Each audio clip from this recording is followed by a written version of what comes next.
I'm Amy Cherry. This local news is a service of Flagler County's Toyota dealer, Beaver Toyota, here to wow ya. Flagler County's unemployment rate is on the rise. Greg Blase is the president of the Palm Coast Flagler Regional Chamber of Commerce. What the numbers tell us is that we had an increase of 5 jobs created, and we had also an increase of 208 residents looking for work in November. So obviously not enough job growth happening in the county to keep the unemployment rate up. Blase says with an unemployment rate of nearly 6%, the message continues to be that Flagler needs to diversify its economy. To continue to be open for business and welcome organizations that want to invest here. And so, UNF, Mednex, what we're seeing with the hospitals and education, I think all that's going to pay dividends. And I think looking forward to 2021, there's a lot of positivity on the horizon for the Palm Coast Flagler region. But until then, the winter could be a little rough, with travel and tourism expected to be down. Blase says most economists predict job growth will continue to decline nationally as the COVID-19 pandemic continues to hamper hiring ability.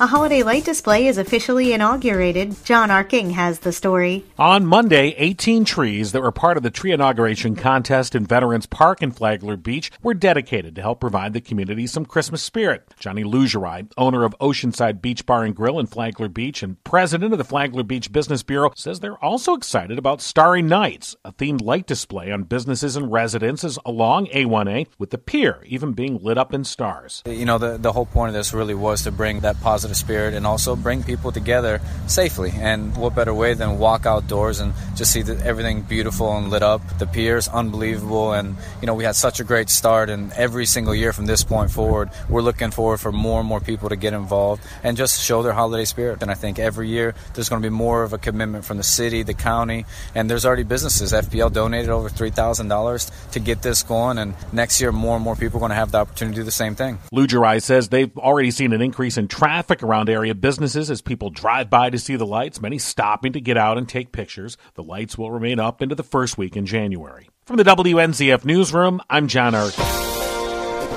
The last thing that medical personnel want to do is put a patient on a ventilator. After all, a tube going into the lungs is connected to a machine to help them breathe. Carmen Bordeaux, who is the ICU director at Advent Health in Palm Coast, says they don't just put a tube down a patient's throat. We have proper ways to making these patients feel very comfortable as we put them on these ventilators. There's sedation that we give them.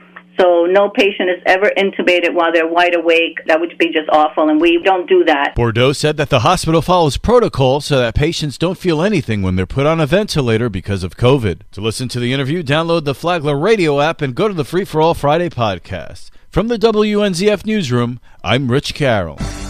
Palm Coast is doing a great job with its financial spreadsheet. Karen Johnson has the details. The Government Finance Officers Association of the United States and Canada is announcing it has awarded the Certificate of Achievement for Excellence in Financial Reporting to the City of Palm Coast. Brad West is the Senior Communications Officer for the City of Palm Coast. The city was awarded the Certificate of Achievement for Excellence in Financial Reporting by the Government Finance Officers Association for the city's comprehensive annual financial report for fiscal year that ended September 30th, 2019. West adds the Certificate of Achievement is the highest form of recognition in the area of governmental accounting and financial reporting, and its attainment represents a significant accomplishment by a government and its management. It's a great honor. This report is judged by an impartial panel, and it's about meeting high standards of the program, which include demonstrating constructive spirit of full disclosure to clearly communicate our financial story and motivate potential users and user groups to read the report. The GFOA advances excellence in government finance by providing best practices, professional development, resources, and practical research for more than 21,000 members and the communities they serve. For Flagler's Morning News,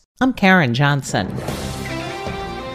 Flagler County's purchasing manager earns 2 top certifications. Holly Durrance got both certifications in the span of 2 weeks, joining about 250 professionals with these accreditations. Julie Murphy is Flagler County's Public Information Officer. She received a professional procurement certification that was issued by the National Institute of Governmental Purchasing, and she received a second certification as a professional public buyer. It's a credit to her that she did all this hard work to achieve these recognitions. These certifications will make her better able to perform her job and make her more well respected within her community of purchasers. throughout the state and the country. Durrance took the tests focused on strategy, policy, and legislation, as well as contact administration and leadership and business principles. Her next goal is to become a certified public procurement officer. There's no doubt in any of our minds that she will achieve that in short order. And now you're up to date on Flagler's Morning News. I'm Amy Cherry.